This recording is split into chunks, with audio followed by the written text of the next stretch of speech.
आनंद दुबे जवाब देंगे आपके इस ऑफर का। आनंद दुबे पहले मनीषा जी को जवाब दीजिए, बुला रही हैं भैया आपको। मानक भाई नमस्ते, आपको जन्मदिन की ढेर सारी शुभकामनाएं। Thank you. ईश्वर करे आप खूब स्वस्थ रहें, आगे बढ़े। एक बहुत मशहूर गाना है, आने वाली है महायुति के जाने की घड़ी, चलाने वाली है जनता वोटों की छड़ी। तो जनता जब वोटों की छड़ी चलाने वाली है और महायुति जाने वाली है, तो ऐसी पार्टी में जाकर अपना सत्यानाश करना है, पहली बात। दूसरी बात, हरियाणा के और जम्मू कश्मीर के चुनाव के साथ महाराष्ट्र के और झारखंड के चुनाव किए जा सकते थे, लेकिन अब चूंकि चुनाव आयोग पर क्या दबाव था, क्या मजबूरी थी, मुझे नहीं पता, लेकिन 28 नवंबर 2024 के पहले महाराष्ट्र को एक स्थिर सरकार मिलने वाली है, जरूर मिलने वाली है। इसीलिए चुनाव आयोग कल रात से ही मुंबई आए हुए हैं, उनकी समीक्षा बैठक चल रही है। हमें पूरा विश्वास है कि चुनाव आयोग निष्पक्षता ढंग से काम करेगा और एक डेट देगा, अक्टूबर में आचार संहिता लगेगी, नवंबर में चुनाव हो जाएगा। ये चुनाव से इतना भागते हैं मानक भाई कि इन्होंने 3-3 साल से महानगर पालिका के चुनाव नहीं होने दिए, और ये चुनाव भी चुनाव आयोग को ही करवाना है, कोई और एजेंसी चुनाव नहीं करवाती महानगर पालिका की। विधानसभा के चुनाव इनको करवाने ही होंगे। ये चुनाव इतना मुश्किल है बीजेपी और उसके सहयोगियों के लिए कि मानक भाई आप सोचे कि हर 4 दिन में एक बार प्रधानमंत्री जी आ रहे हैं, एक बार अमित शाह जी आ रहे हैं, फिर प्रधानमंत्री जी आ रहे हैं, फिर अमित शाह जी आ रहे हैं। दौरे पर दौरा चल रहा है, बैठकों पे बैठकें चल रही हैं, क्योंकि भारतीय जनता पार्टी को समझ में आ चुका है कि ये जो नकली शिवसेना और नकली राष्ट्रवादी है, ये तो बोझ बन गए हमारे ऊपर, ये तो जिम्मेदारी बन गए हमारे ऊपर। इनके चक्कर में जो सीटें हम 100, 105, 110 जीता करते थे, वो भी खर्च करके हम 50 पर आ जाएंगे, और ये लोग तो 10-10, 20-20 पर आ जाएंगे। तो नेता प्रतिपक्ष के लिए लड़ाई होने वाली है महायुति में। यही सिर्फ फुटबॉल है कि आदरणीय देवेंद्र जी खुले मंचों से कह रहे हैं कि अजीत दादा पवार को हमने ले तो लिया था, जिस उम्मीद से लिया था उतनी कामयाबी उन्हें नहीं मिली।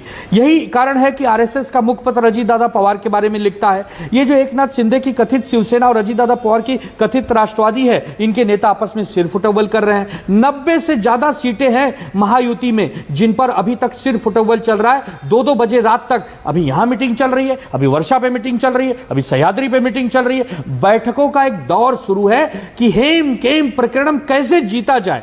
लेकिन महाराष्ट्र की जनता सब कुछ देख रही है। इनकी एक योजना आई है, लाडली बहन योजना। आज मुंबई के एक बड़े अखबार में फर्स्ट पेज पे छपा है कि लाडली बहनें कह रही हैं कि मुख्यमंत्री महोदय आप हमें भूल गए क्या, हमारी सितंबर की पैसे हमारे अकाउंट में नहीं आए हैं, और सितंबर महीना खत्म होने वाला है 2 दिन बाद।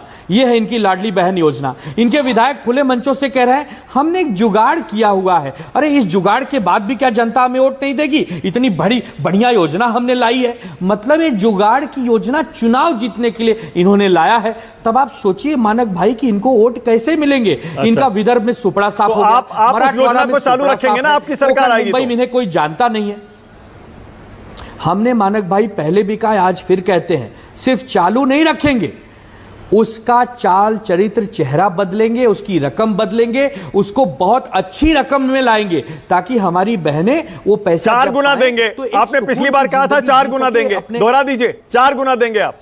बिल्कुल कोशिश करेंगे, बिल्कुल 4 गुना देने की कोशिश करेंगे, बिल्कुल 4 गुना। जो हमारे राज्य का खजाना है, उस समय के हमारे तत्कालीन जो भी वित्त मंत्री रहेंगे, उनसे हम सब बात करेंगे कि इसे 4 गुना, 5 गुना, 3 गुना जो हो सकता है दो। क्योंकि मानक भाई आपको भी पता है, देश को भी पता है, 1500 रुपए में घर नहीं चलता। देखिए ये महायुति वाले उपहास उड़ाते हैं। ओके, अब आपको आज अपने शो पर देखकर, क्योंकि आपने शुरू में जो लाइनें कही ना, मुझे भी वो 2 लाइनें याद आ गई। दिल के हरमा आंसुओं में बह गए। उद्धव ठाकरे कितनी उम्मीदों से शरद पवार के दर पर, राहुल गांधी के दर पर कहते रह गए किसी तरह सीएम उम्मीदवार डिक्लेयर कर दीजिए भैया, कर दीजिए, चुनाव में अच्छा हो जाएगा, वरना गठबंधन में दिक्कत हो जाएगी। किसी ने आपकी नहीं, मानक भाई, किसी ने आपकी नहीं। मानक भाई आदरणीय उद्धव, मैं वही बोल रहा, आदरणीय उद्धव ठाकरे साहब महाराष्ट्र के परिवार प्रमुख कहे जाते हैं। उनको मुख्यमंत्री बनने की कोई सपना नहीं है, वो ऑलरेडी मुख्यमंत्री बन चुके हैं, और पूर्व मुख्यमंत्री जीवन भर वो अपने आप को कहला सकते हैं। वो ये कह रहे हैं कि आपको मुझे नहीं बनाना है, राष्ट्रवादी से किसी को ले लीजिए, कांग्रेस से किसी को ले लीजिए, हमारी पार्टी से किसी को ले लीजिए, लेकिन अगर मुख्यमंत्री का चेहरा होगा तो इससे लाभ होगा, इससे फायदा होगा। और महाविकास आघाड़ी के लोग इस पर बैठकर बातचीत कर रहे हैं कि उद्धव ठाकरे जी की बात सही है, एक चेहरा होने से लाभ होता है। मतलब अभी संभावना खुली है, मतलब तो दिल के अभी भी चेहरा डिक्लेयर हो सकता है। मैं वही बोला, दिल के अरमा आंसुओं में बहे कहां, जब दिल के अरमा हमने अभी तक कहे ही नहीं। हम तो ये कह रहे हैं कि एक चेहरा दीजिए, हमारा चेहरा नहीं पसंद हो किसी और का चेहरा दीजिए। लेकिन इसमें समय लगता है। 2 अक्टूबर के बाद जब अपना नवरात्रि का एक पावन पर्व शुरू होगा, घट स्थापना होगी, तब हमारी बैठकों का जोर तेज पकड़ेगा। हम जरूर आपके सामने एक अच्छा विषय लेकर आएंगे, एक अपनी बात लेकर आएंगे और बताएंगे, चेहरा भी होगा, चरित्र भी होगा और चाल भी होगी। बहुत बढ़िया।